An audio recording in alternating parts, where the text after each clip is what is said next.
Whoa. I'm running short of words right now, but I cannot afford this because I have to speak. Thank you so much for all the love, for all the warmth. Thank you for accepting me. Thank you very much.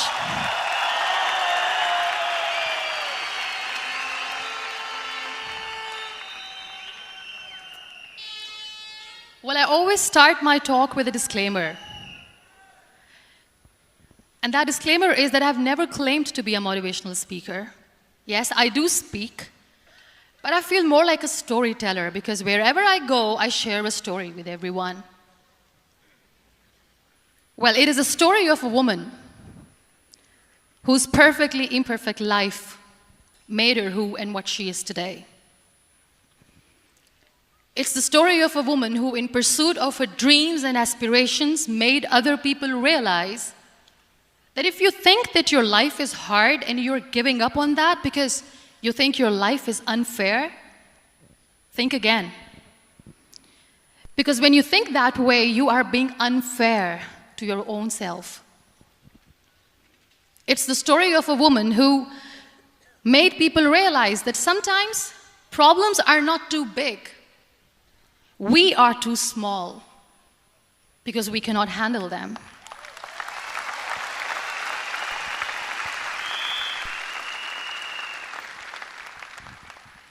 It is the story of a woman who with time realized that real happiness doesn't lie in success, money, fame. It lies within. Real happiness lies in gratitude. So I am here, and I'm going to share the story of that woman. That is my story. The story of gratitude.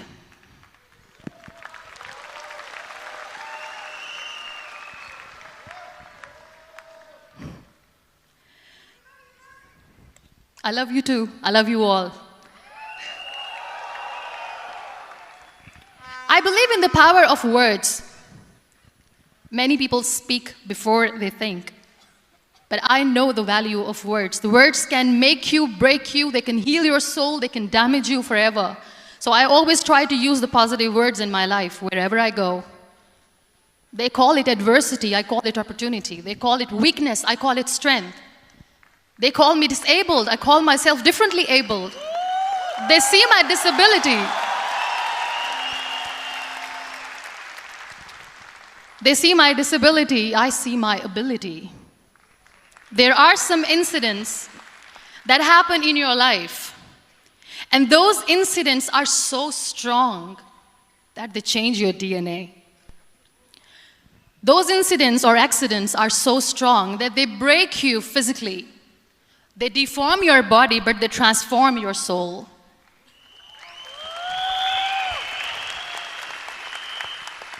Those incidents break you, deform you, but they mold you into the best version of you. And the same thing happened to me. And I'm going to share what exactly happened to me. I was 18 years old when I got married. And this thing I'm sharing for the very first time on an international level. I was 18 years old when I got married. I belonged to a very conservative family, a Baloch family, where good daughters never say no to their parents. My father wanted me to get married. And all I said was, if that makes you happy, I'll say yes. And of course, it was never a happy marriage. Just about after 2 years of getting married, about 9 years ago, I met a car accident.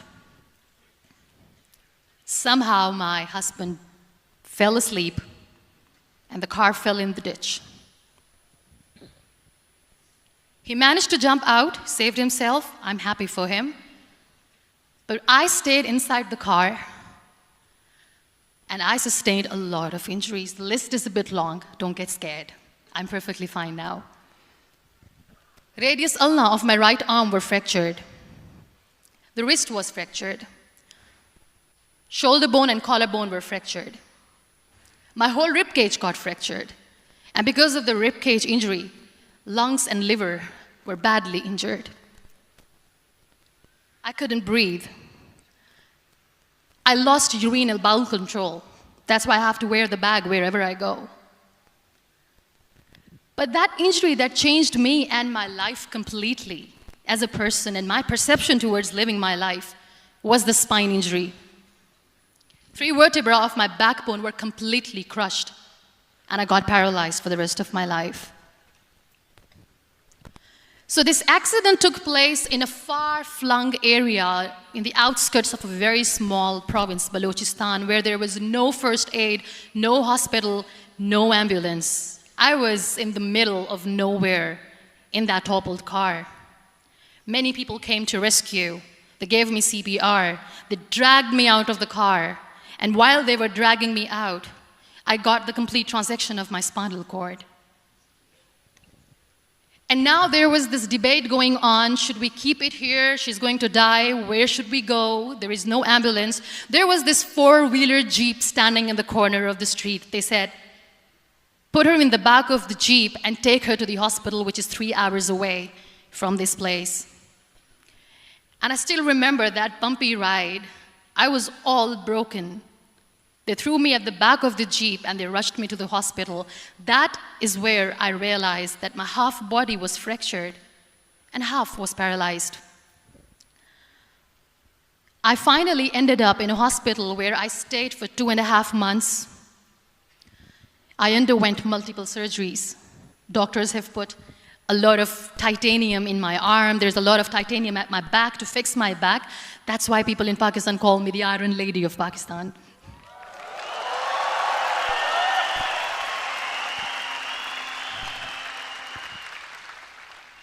Sometimes I wonder how easy it is for me to describe all this all over again.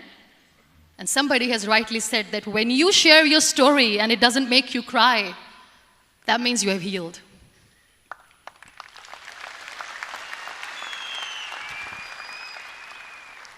Those 2.5 months in the hospital were dreadful. I will not make up stories just to inspire you. I was at the verge of despair. One day, doctor came to me and he said, well, I heard that you wanted to be an artist, but you ended up being a housewife. I have a bad news for you. You won't be able to paint again because your wrist and your arm are so deformed, you won't be able to hold a pen again. And I stayed quiet. Next day, doctor came to me and said, your spine injury is so bad, you won't be able to walk again. I took a deep breath and I said, it's all right. The very next day, doctor came to me and said, because of your spine injury and the fixation that you have in your back, you won't be able to give birth to a child again. That day, I was devastated. I still remember, I asked my mother, why me? And that is where I started to question my existence. Why am I even alive? What's the point of living? I cannot walk, I cannot paint, fine. I cannot be a mother. And we have this thing in our heads, being women, that we are incomplete without having children. I am going to be an incomplete woman for the rest of my life. What's the point? People are scared. They think I will get divorced. What is going to happen to me? Why me? Why am I alive? We all try to chase this tunnel. We all do this because we see light in the end of the tunnel, which keeps us going. My dear friends, in my situation, there was a tunnel that I had to roll on, but there was no light. And that is where I realized that the words have the power to heal the soul. My mother said to me, this too shall pass. God has a greater plan for you. I don't know what it is, but He surely has.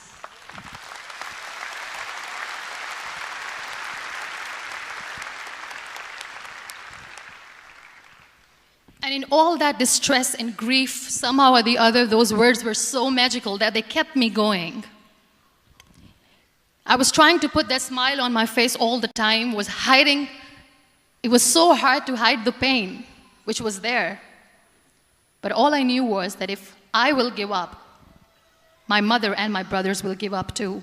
I cannot see them crying with me. So what kept me going was, one day I asked my brothers, I know I have a deformed hand, but I'm tired of looking at these white walls in the hospital and wearing these white scrubs. I'm getting tired of this. I want to add more colors to my life. I want to do something. Bring me some colors. Bring me some small canvas. I want to paint. So the very first painting I made was on my deathbed, where I painted for the very first time. It was not just an art piece or just my passion. It was my therapy. What an amazing therapy it was. Without uttering a single word, I could paint my heart out. I could share my story. People used to come and say, what lovely painting, so much color.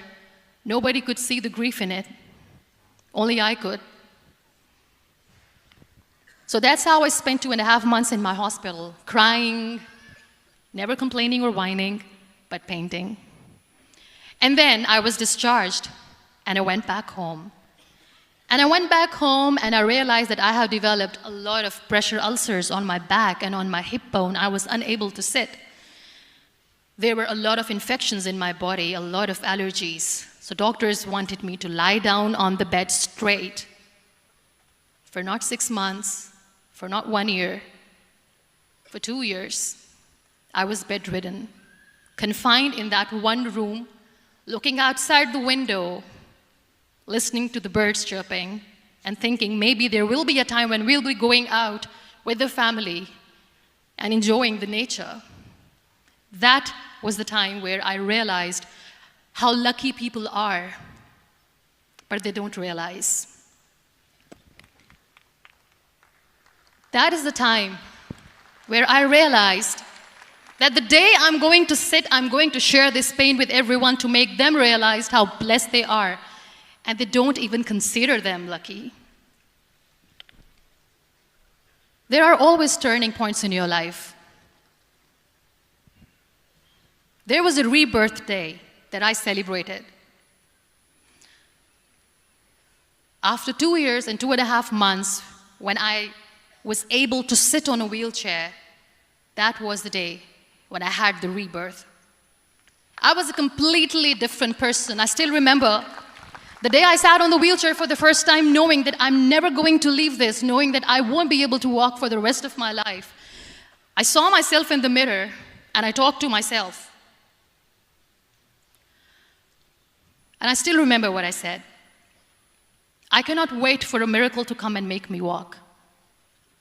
I cannot sit in the corner of the room crying, cribbing, and begging for mercy because nobody has time. So I have to accept myself the way I am. The sooner, the better. So I applied the lip color for the first time.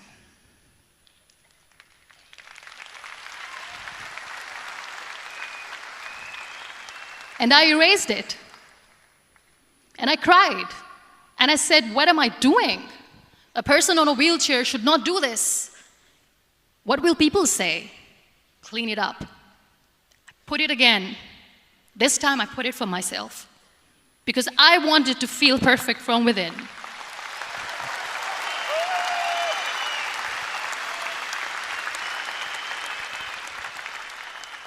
And that day I decided that I'm going to live life for myself. I am not going to be that perfect person for someone. I am just going to take this moment and I will make it perfect for myself. And you know how it all began? That day I decided that I'm going to fight my fears. We all have fears. Fear of unknown, fear of known, fear of losing people, fear of losing health, money. We want to excel in career, we want to become famous, we want to get money. We are scared all the time. So I wrote down one by one all those fears. And I decided that I'm going to overcome these fears one at a time. You know what was my biggest fear? Divorce. I couldn't stand this word. I was trying to cling on to this person who didn't want me anymore, but I said no. I have to make it work. But the day I decided that this is nothing but my fear, I liberated myself by setting him free. And I made myself emotionally so strong that the day I got the news that he's getting married, I sent him a text that I'm so happy for you and I wish you all the best. And he knows that I pray for him today.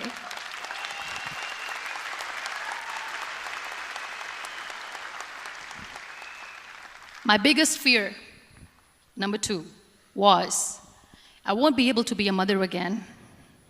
And that was quite devastating for me. But then I realized there are so many children in the world, all they want is acceptance. So there is no point of crying, just go and adopt one. And that's what I did.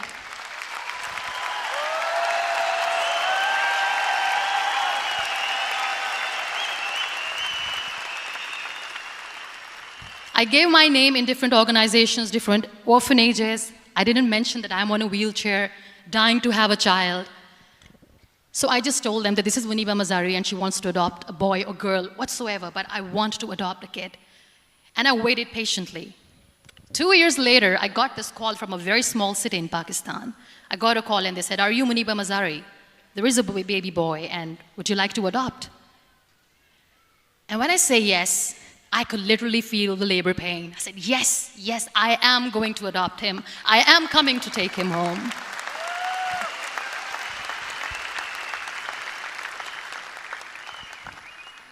And when I reached there, the man was sitting and he was looking at me from head to toe. And in back of my head, I kept thinking that, oh my God, he is going to say she's on the wheelchair, she doesn't deserve it. How is she going to take care of him? And I looked at him and I said, "Do not judge me because I'm on the wheelchair." But you know what he said? He said, "I know you will be the best mother of this child. You both are lucky to have each other."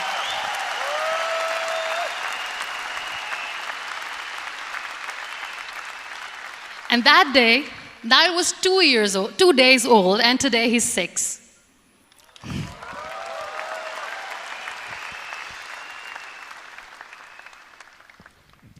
You'll be surprised to know another bigger fear that I had in me. It was facing people. I used to hide myself from people. When I was on bed for 2 years, I used to keep the door closed. I used to pretend that I'm not going to meet anyone, tell them that I'm sleeping. You know why? Because I couldn't stand that sympathy that they had for me. They used to treat me like a patient. When I used to smile, they used to look at me and say that, "You're smiling, are you okay?" I was tired of this question being asked, "Are you sick?" Well, a lady yesterday at the airport asked me, "Are you sick?" And I said, "Well, besides the spinal cord injury, I'm fine, I guess."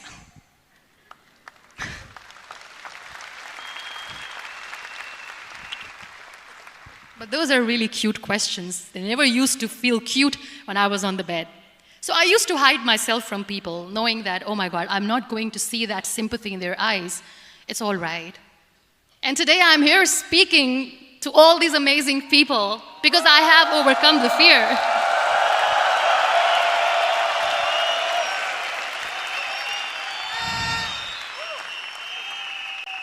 You know, when you end up being on the wheelchair, what's the most painful thing? That's another fear that people on the wheelchair or the people who are differently abled have in their hearts, but they never share. I'll share that with you. The lack of acceptance.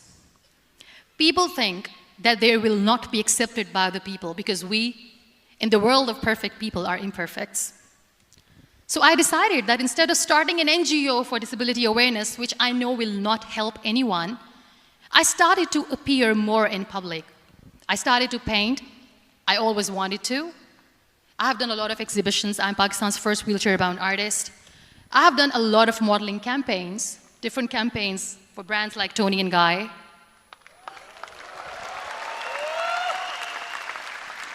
I have done some really funny, breaking the barriers kind of modeling. There was this one by the name Clown Town where I became a clown because I know that clowns have hearts too. And then I also decided that if I really want to make the difference, I am not going to let people use me for their polio campaigns where they will make you a victim and an emblem of misery and mercy and will say that, you know what, give polio drops to your children or they'll become like this girl. I decided that I'm going to join the national TV of Pakistan as an anchor person. And I've been doing a lot of shows for the last 3 years.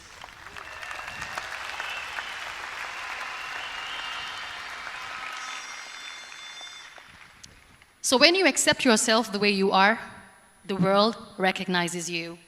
It all starts from within. Thank you. I became the National Goodwill Ambassador for UN Women Pakistan, and now I speak for the rights of women, children. We talk about inclusion, diversity, gender equality, which is a must.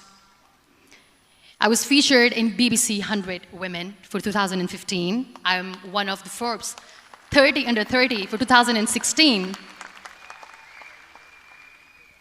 And it all didn't happen alone. You all are thriving in your careers. You have bigger dreams and aspirations in life. Always remember one thing. On the road to success, there is always we, not me. Do not think that you alone can achieve things. No. There is always another person who is standing behind you, maybe not coming on the forefront, but behind you, praying for you and supporting you. Never lose that person. Never.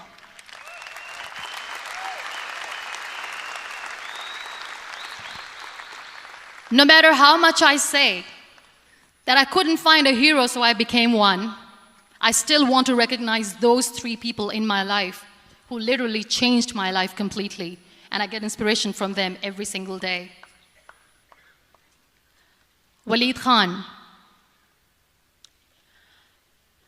Many people know about the terrorist attacks in Pakistan. We have lost many people. And I'm sharing this with a very heavy heart because we actually have lost a lot of people in this huge turmoil of terrorism. These people are barbarians. They do not see people. They're even worse than animals. They have killed people in mosques. They have killed people in churches, temples, even in schools. There was this terrorist attack in Army Public School, Peshawar, where these terrorists entered in an examination hall and they killed our children.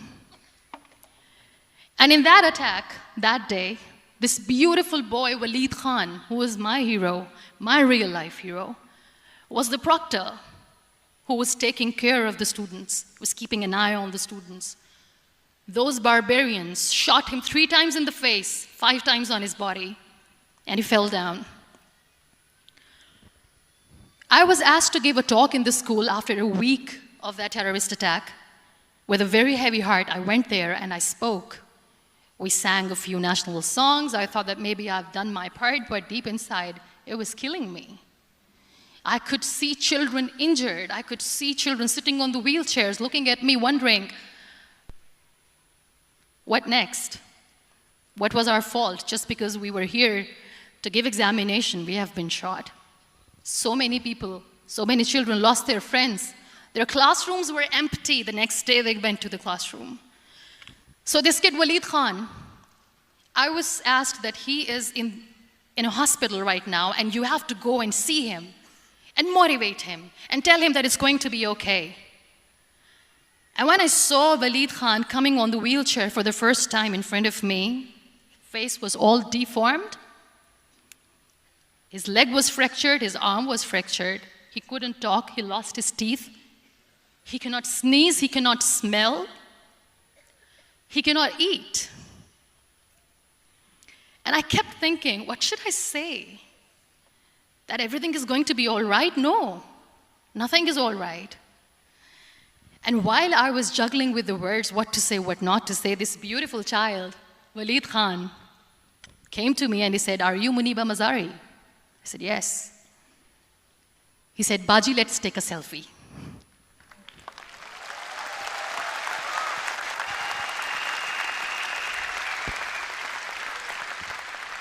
And with that beautiful, toothless smile of Waleed Khan, we took that beautiful selfie that I still have with me. I don't share that here because he was in a very bad shape that time. And that is where I realized that when I was thinking too much about his deformities, he's happy with himself. He doesn't even care. Because today he goes in the same school, and when somebody asks him that what happened to your face, why so many scars, you know what he says? "These scars are my medals and I wear them with pride."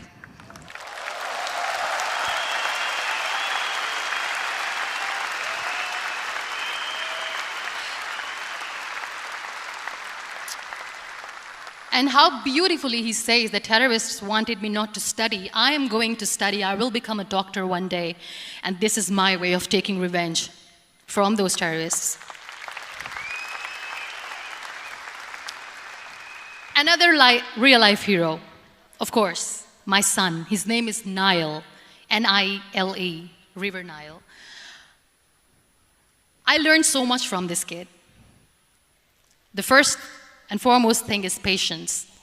How to be patient when you know that your mother cannot walk, when you know that your mother is different from the other women, when you know that your mother cannot go out and play with you, how to stay calm. He loves football. And when we got the very first football, he was 4 years old. He was super excited. I still remember he came in the room and he said, "Mom, let's play football." And he kept the ball in my feet. And he said, "Let's kick it." And that day I felt disabled. I said, "I cannot kick the ball." And I was down with the same face. He looked at me and he said, "Well, that's all right. Your legs are not working, but your hands do. Let's play catch the ball."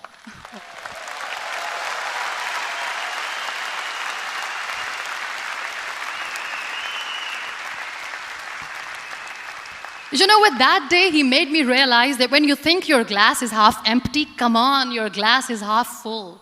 It's all in here and here. Last but not least, the woman who made me realize that heroes have no gender. The woman who believed in me even when I was completely at the verge of despair, where everybody left, she was there. And every time I looked at her, without saying anything, she used to look at me and said, "This too shall pass. God has a bigger plan. And one day you will say that, oh my God, that is why God has chosen me."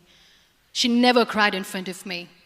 She has always said that there will be haters, there will be naysayers, there will be disbelievers, and then there will be you proving them wrong. My mother.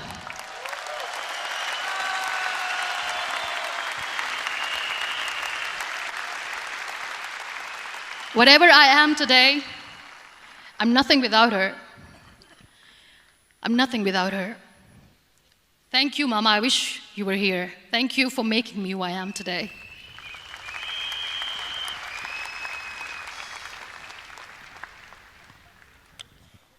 You know what? We human beings have a problem.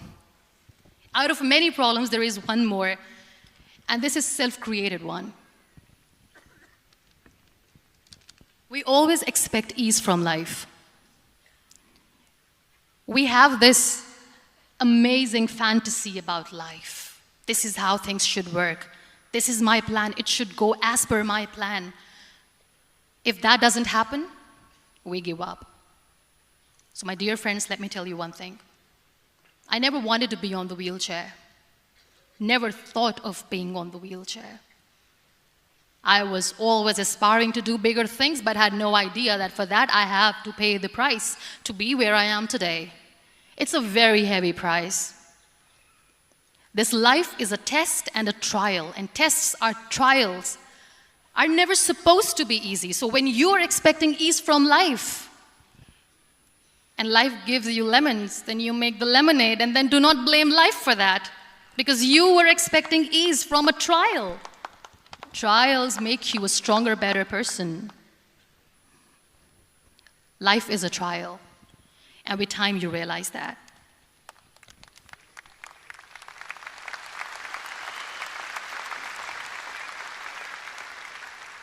It is okay to be scared. It is okay to cry.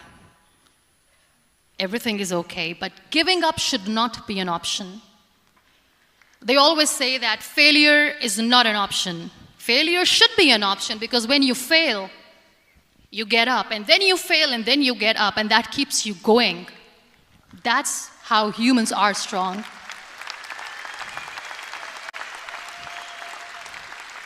Failure is an option, should be an option, but giving up is not. Never. We have this thing in minds. We call it perfection. We want everything perfect. We want ourselves to be perfect. There is this image in our head about everything. Perfect life, perfect relationships, perfect career, perfect amount of money that we need to earn no matter what. Nothing is perfect in this world. We all are perfectly imperfect, and that is perfectly all right. That's all right. We were sent here not to become the perfect people. Those people who tell you how to look perfect, even those people are imperfect.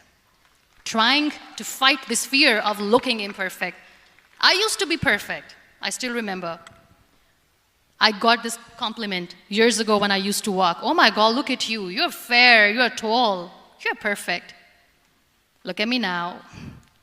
You're still perfect. Only the perfect eyes can see that. Only the perfect eyes will see that. Only the perfect eyes will see that. So yes,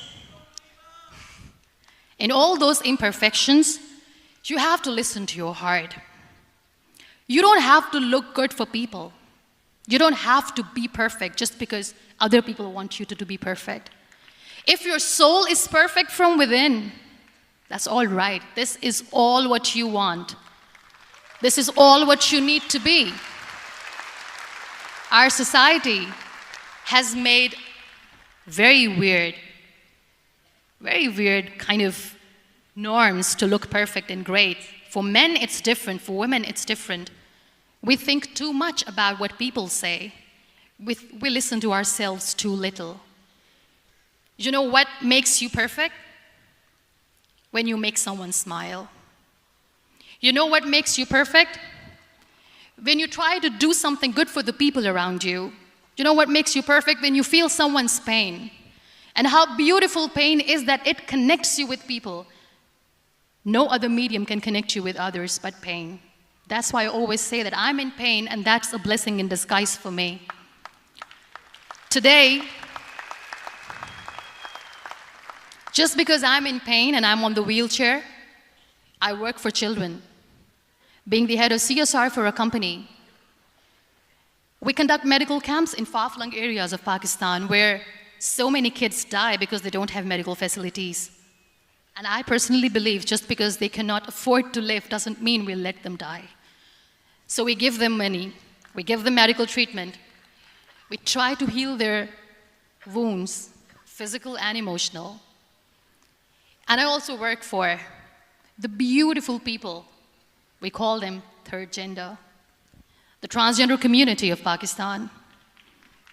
You know what connects me with them? All my imperfections. When I go and I hug them, they never judge me. And this very good friend of mine, her name is Bijli. Bijli means electricity. She calls herself electricity. And I said, are you electricity? She says, no, I'm lightning. I'm as strong as lightning. Because we have very bad power outage, so she doesn't want me to call her electricity. So she says, I am very strong. I'm thunder, I'm lightning. She came to me, and the first time I hugged her, she said, you are just like me. And I said, yes, I am like you. Because to people, we are so imperfect. So how beautiful these imperfections are, that because of these imperfections you can connect with people. Then why are we all running after being perfect? What's the point?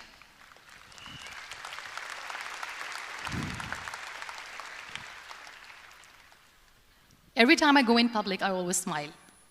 There's always a big toothy smile on my face, and people ask me, don't you get tired of smiling all the time? What's the secret? I always say one thing, that I have stopped worrying about the things that I have lost, the people that I have lost. Things and people who were meant to be with me are with me. And sometimes, somebody's absence makes you a better person. Cherish their absence. It's always a blessing in disguise.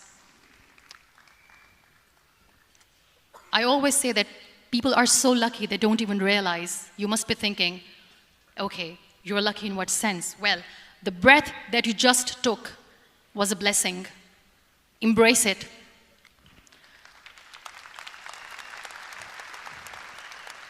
There are so many people in the world who are dreaming to live a life that you are living right now. You have no idea. Embrace each and every breath that you are taking. Celebrate your life. Live it. Don't die before your death. We all die.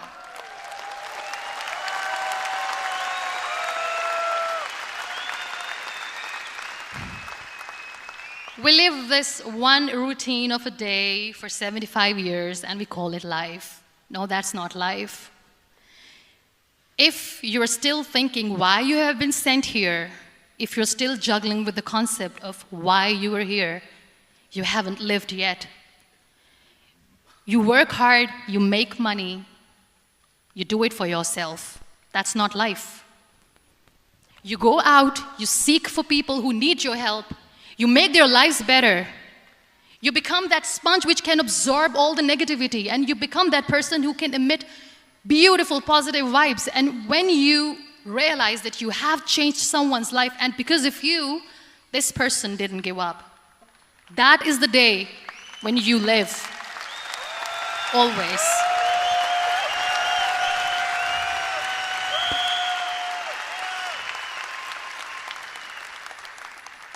We were talking about gratitude, why I smile all the time. I cry all night when nobody sees me, because I'm a human and I have to keep the balance. And I smile all day because I know that if I will smile, I can make people smile. That keeps me going.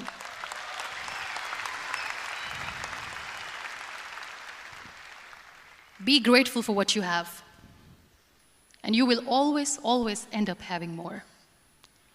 But if you'll cry and if you'll crib for the little things that you don't have or the things that you have lost, you will never ever have enough.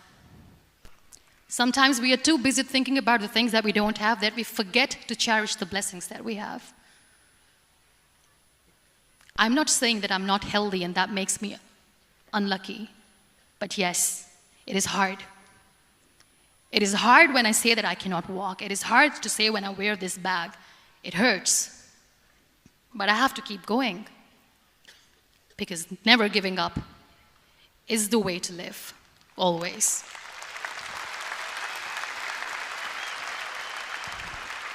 So I'll end my talk on a very short note. Live your life fully. Accept yourself the way you are. Be kind to yourself. Be kind to yourself. I'll repeat, be kind to yourself, and only then you can be kind to others. Love yourself and spread that love. Life will be hard. There will be turmoils, there will be trials, but that will only make you stronger. Never give up.